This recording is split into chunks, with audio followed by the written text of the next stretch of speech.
Hello, everyone. Today's topic is functional exercise, and we're going to compare it to regular exercise because there's a difference and there's a time and place for both. So it's important to know which one you're doing and which one you should be doing based on your goals.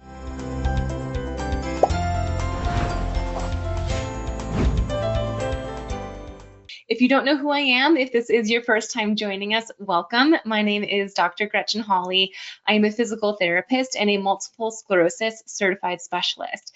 And it's my passion to educate people. I'll never forget the very first time that I went to a support group. It was an in-person support group back then.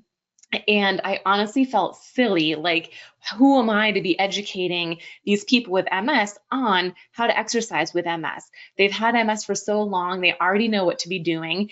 And I was just so shocked when everyone who was there, were writing down notes so quickly. They wanted to get all of the information. And it blew my mind that they had never heard of the tips that I was giving before. Like, my first thought was, how did they not learn this? How have they not been to a physical therapist to share this with them? Or why did their neurologist not share this with them? So that was a defining moment for me in my career, realizing, wow, people don't know this information. And it's information that you should know, being the one with MS. And you can take more control of your life with MS by knowing these things. So today is one of those conversations. It's going to be about functional versus regular exercise.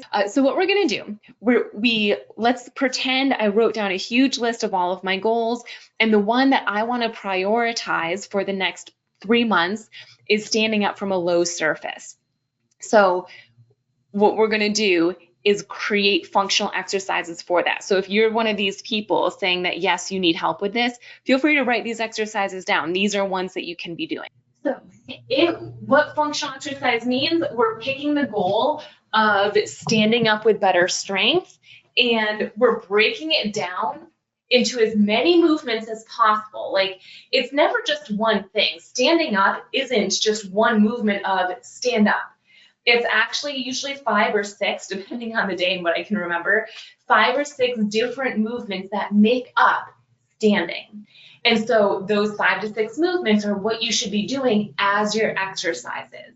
So that's what we're going to do right now. So I'm assuming most of us are just sitting reclined back in our chair as we're listening to this. So the first thing that you need to do in order to stand up is scoot forward. There is no way you will ever be able to stand up if your butt is all the way back in the back of the chair. So the first thing is scooting. So we got to scoot forward. Now, the second thing, our feet were left behind. So we need to straighten our feet, but not too far. We don't want them to be all the way out here. We want to keep them still a little bit bent. Then widen the feet. So you should be at this angle. Now, usually here, I do need to bend my knees a little bit more just because I tend to scoot them too far out before. So then we need to shift our body weight forward and then push up through our legs. So let's review that again. We're sitting in the back.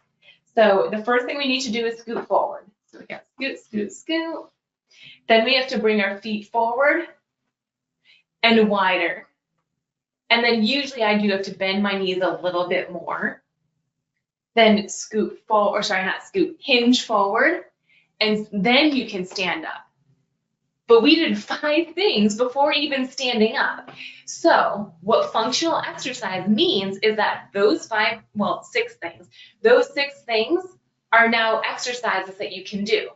So we broke that movement down, but let me explain it in a different way now. So your functional exercises, if this is a goal that you're working on, one of the exercises you should be doing is practicing scooting.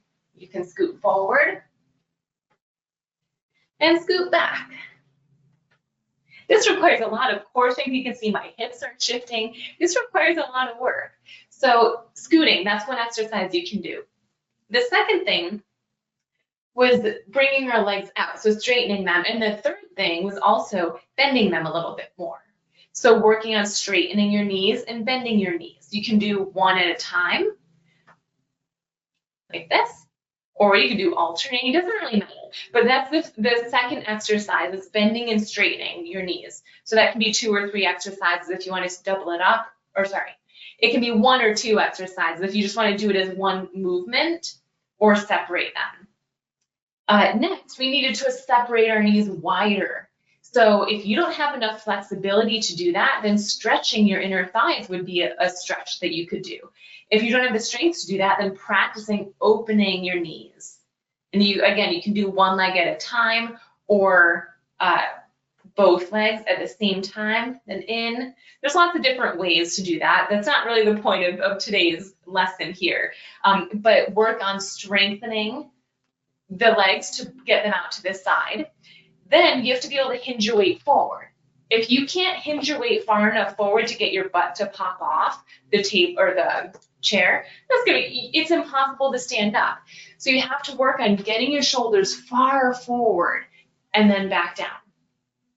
Far forward and down. And then the very last thing is actually standing up. It's straightening the knees. So another thing you'd practice is standing up and then coming to sit down. That's what I mean by functional exercises. So if we were to talk about regular PT exercises, 2 of the exercises in there were bending the knee and straightening the knee.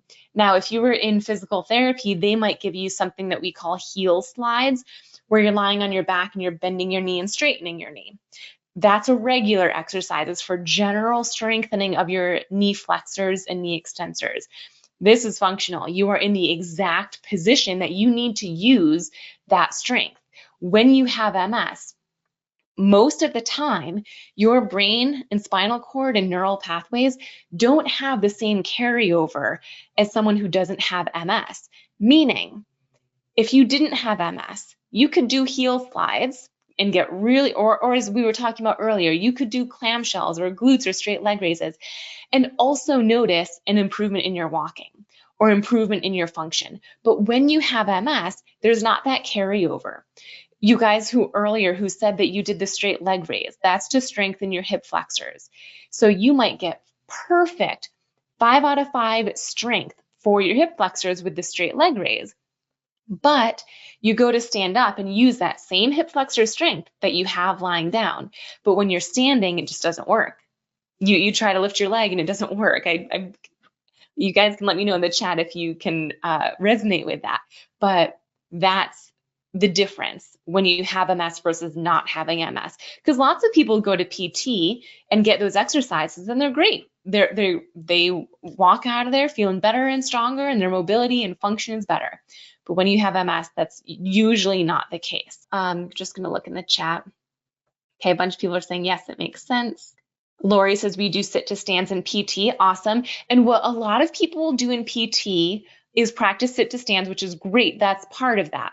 But sit to stands, if you're only really focusing on the last piece of it, the standing up and sitting down was just one part of that 6-part breakdown that we just did. So, and it's going to be different for everyone. If Lori has no issues with scooting, then you don't really have to practice scooting. But if Joanna does have a problem with scooting, that's really hard for her, then she needs to practice scooting. If Melissa doesn't have a problem with bending and straightening her knee, but Helene does, then, so you got to pick and choose. So those 6 things are what's required to stand up. Pick the ones that are challenging for you. If anything's really easy, don't worry about it. You've got enough exercises to do. But any of the ones that are challenging, do those. Oh, and one really important thing, then I'll look to see what you guys are saying in the chat. Make it easier first. Pick the exercises to do, but make it as simple as possible at first, because the easier it is, the more repetitions with good quality you'll be able to do. So if I demonstrated all those 6 things for you guys and you still feel like I'm doing them, but oh my gosh, this is so hard. How am I supposed to actually stand up? I can't stand up from this low surface. Then do the same thing, but from a higher surface. I have my rollator over there. So maybe you're on the rollator practicing standing up or bending and straightening your knees, or you can't really scoot on a rollator, but use a higher surface. Or If bending and straightening your knee, which I know is one of the most challenging movements when you have MS, if that's just impossible for you to do when you're standing or sitting, lie down. I'm going to get to that on a different slide, but make it easier if any of these just feel too challenging. I'm going to practice moving forward in this direction, and I want you guys to be watching this leg. So if I want to take a step forward like this, there's 7 things I need to do. So the first thing I need to do is shift my body weight forward. I will tell you right now, if you cannot shift your body weight forward so that 98% of your body weight is on this leg, you will not be able to successfully take a step forward. Because if weight is still on this leg and you lift it up, you're going to fall backwards. It's the same as a bridge. If you were to take weight off of one side, it's going to fall that way. Same thing here. So number 1, shift your weight forward. Number 2, bend your knee. I'm going to try to go slow because I feel like some people might be writing this down. Number 3, swoop your toes up. 4 is knee up. 5 is straighten the knee. 6 is heel down. You guys see my heel? And 7, all while that was happening, I was standing on one leg only. I was on this leg. So single leg stance. I'm going to repeat that for you guys. Okay, number 1, weight shift. 2, bend knee. 3, toes up. 4, knee up. 5, straighten the knee. 6, heel down. It's really hard to demonstrate this so slowly. All while I was doing that, I was standing on one leg. So that's 7 things. So, okay, so we just broke walking down into 7 different things. Those are 7 movements that you can do. So if, the very first thing I mentioned was if you have difficulty shifting your weight onto this leg, that's an exercise that you should practice. Practice shifting your weight forward and back. And how much of your weight, don't go too far, how much of your weight can you shift forward without losing your balance like I did? And then practice on the other side. Because remember, that was just one step. Once you're here, now we need to shift our weight forward on this side. And then bend that knee. Swoop these toes up. Knee up, straighten, heel down, and forward. So one exercise you could do is weight shifting. Another exercise you could do is bending your knee. Another exercise is foot drop, lifting your ankle up. Another exercise is marching. All of those 7 things that I mentioned are exercises that you can do. So that's what I mean when I talk about functional exercises specifically for walking. And again, some of you guys might not have any issues at all with weight shifting. That's easy for you. Other people, that might be really challenging. So those are the 7 movements of walking. Pick the ones that are challenging for you to do. If, and I haven't looked in the chat yet, but if you're watching me do that and you're like, literally all of those are hard for me to do, you could practice all of them if you wanted, but I usually suggest picking 2 or 3 of them and try to get stronger at those first versus just trying to get great at all of them. That usually doesn't work as well. Okay, I'm going to check the chat. My largest problem is balance. Yeah, so if you have difficulty balancing while walking, my guess, and I've never seen you walk in person, but my guess is that you have difficulty standing in a staggered stance and or difficulty weight shifting and or difficulty standing on one leg. Those are the 3 balance positions that you need in order to walk. And also, I didn't demonstrate this for you guys, but you can practice that type of walking or standing exercises with a cane or with a rollator. I didn't have one just because it's easier for you to see me in a demonstration, but you can absolutely use a rollator or cane trekking poles. But keep in mind that even if you're using a rollator, 40% of your gait is still on one leg. You might be using a rollator to help with balance, but that doesn't take away from the fact that you're still on one leg for 40% of your gait. So single leg balance, even if you're holding on to something when safe, is a really important thing to try. How can I swing my arms if I use a rollator? You can't. If you're using a rollator with both of your arms, you can't swing your arms. Vision has a big component of walking. Yeah, let me share with you. These things that I just shared with you, those 7 movements, are just the strengthening pieces that you need for walking. It doesn't include the vision component. It doesn't include the flexibility component. Sorry, strengthening and balance. But that's just a piece of it. As who was it that said?